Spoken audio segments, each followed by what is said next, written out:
बोलिए कृष्ण कन्हैया लाल की जय। कलशस्य मुखे विष्णु कंठे रुद्र समाश्रितः मूले तस्य स्थिरो ब्रह्मा मध्ये मातृगणः स्मृतः गंगे च यमुने च सरस्वती गोदावरी कावेरी सिन्धु च जलस्मिन्निन्दिं गुरु सदानि विश्वानि च समर्पयामि पंचपल्लवानि समर्पयामि पंचरत्नानि समर्पयामि लिंजकुलंच समर्पयामि। આજના શુભ દિને તમામ શ્રોતાજનોને મારા હૃદયભાવપૂર્વક જય શ્રી કૃષ્ણ। મહારાષ્ટ્રની અંદર પંઢરપુરની અંદર પુંડરીક નામે એક ભક્ત રહેતા હતા। તે ભગવાન કૃષ્ણની આરાધના આરતી પૂજા અને ભક્તિ કરતા હતા। આ પુંડરીક નામે જે ભક્ત હતા પંઢરપુરની અંદર, તો આ પંઢરપુરની અંદર આ પુંડરીક અને તેમના ધર્મપત્ની અને તેમના માતા પિતા, આમ 4 જણનું નાનકડું એક કુટુંબ હતું। વખતો વખત એ સમય વીતતો ગયો। આ પંઢરપુરની અંદર આ જે પુંડરીક નામના જે ભક્ત હતા મહારાષ્ટ્રની અંદર, એ પુંડરીકના જે પત્ની હતા એમણે પોતે પોતાના પતિને વશ કરી લીધો। એટલે કે પોતાના પતિની સેવા કરે, પુંડરીકની જે પત્ની હતી એની સેવા કરે, પરંતુ તેના જે સાસુ સસરા હતા તેમને પૂરતું ખાવાનું આપે નહીં। એટલે આ પુંડરીક એ ખૂબ દુઃખી થતો હતો। એમના માતા પિતાને વારંવાર એમની પાસે જતો હતો અને એમને કહેતો હતો કે પિતાશ્રી માતુશ્રી આ ભૂખ્યા તો નથી રહ્યા ને, આમ એ ખબર લેતો હતો। પરંતુ આ જે પુંડરીક હતો તેની દશા સુડી વચ્ચે સોપારી જેવી હતી। કારણ કે એક બાજુ એ પોતાના ધર્મપત્નીને પણ હેતપ્રીત કરતો હતો, એટલે જ હેતપ્રીત પોતાના મા બાપ પ્રત્યે પણ હતી। એટલે આ જે પુંડરીકના પત્ની હતા એ પોતે સાસુ સસરાની સેવા સારી રીતે એ કરતા ન હતા, માન મર્યાદા જાળવતા ન હતા। એટલે આ પુંડરીકના માતા પિતા એ ખૂબ દુઃખી રહેતા હતા। એટલે એક દિવસ ભોજન પણ આપ્યું નહીં પુંડરીકની પત્નીએ। એટલે આ જે પુંડરીક હતા એમના માતા પિતાએ એમને કહ્યું પુંડરીકને કે બેટા પુંડરીક તું અહીંયા આવ।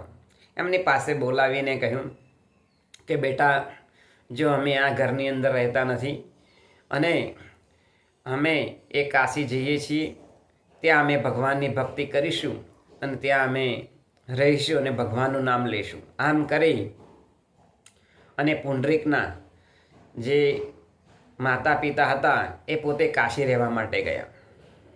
આ બાજુ જે પુંડરીક નામનો જે ભક્ત હતો એ ભક્ત એ ભગવાન કૃષ્ણની આરાધના પૂજા કરતો હતો। એક વખત તેમના પત્નીએ કહ્યું કે જુઓ, તમારી મમ્મી પાસે સોનાનો હાર છે, એ સોનાનો હાર તમે લઈ આવો।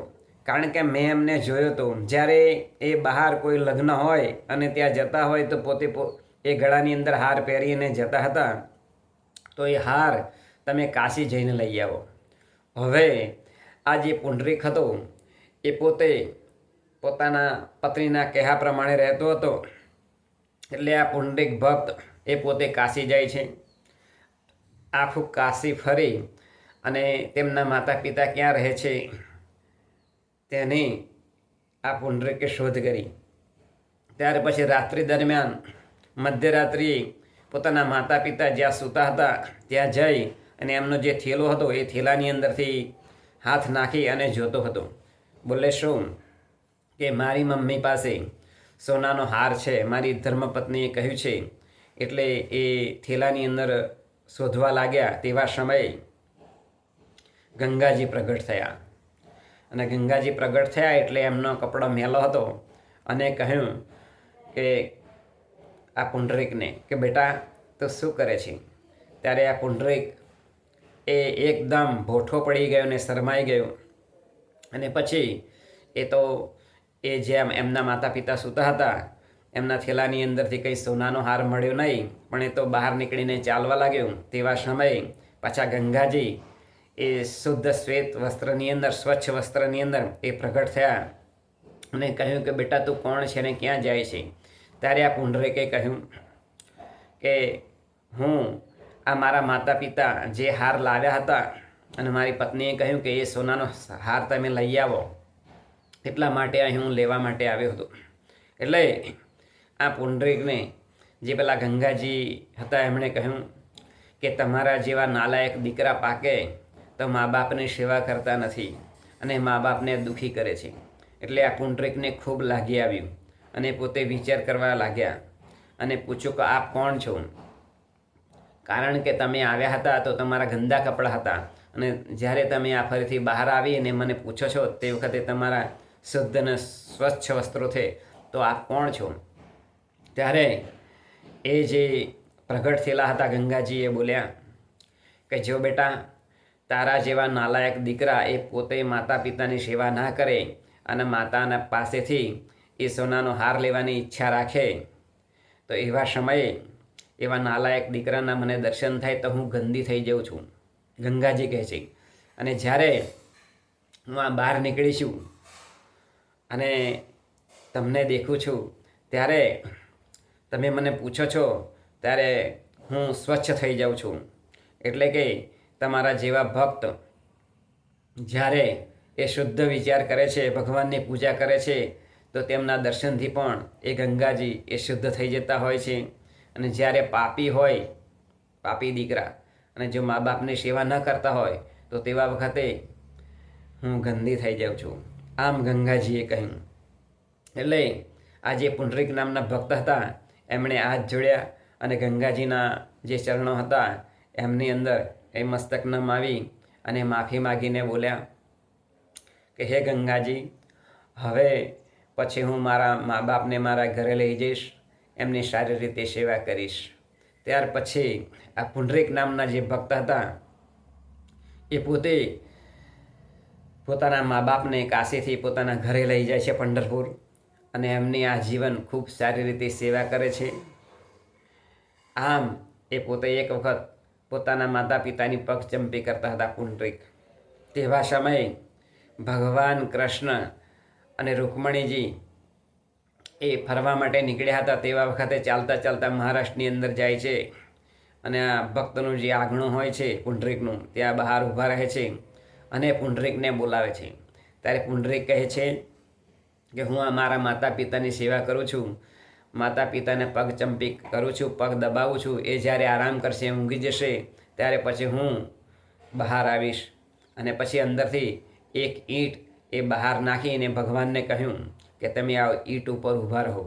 ત્યારે રૂકમણીજી અને ભગવાન કૃષ્ણ એ ઈંટ ઉપર ઊભા રહ્યા, કારણ કે વરસાદનો સમય હતો એટલે ભગવાન એ ઘણા સમય સુધી ઊભા રહ્યા. જ્યારે માતૃ પિતૃ ભક્તિ જોઈને ભગવાન કૃષ્ણ પણ એ ખૂબ ખુશ થયા પુંડરીક ઉપર. અને જ્યારે એ પુંડરીકે એમને માતા પિતાની સેવા કરી, એમને પોઢાડ્યા, સારી રીતે ઊંઘાવી, તો ઘરની અંદરથી બહાર આવ્યા અને ભગવાનના દર્શન એ હાથ જોડીને પુંડરીક છે ભક્ત એ કરે છે. ત્યારે પછી ભગવાન એ પ્રસન્ન થઈને કહે છે કે માગ માગ માગે તે આપું.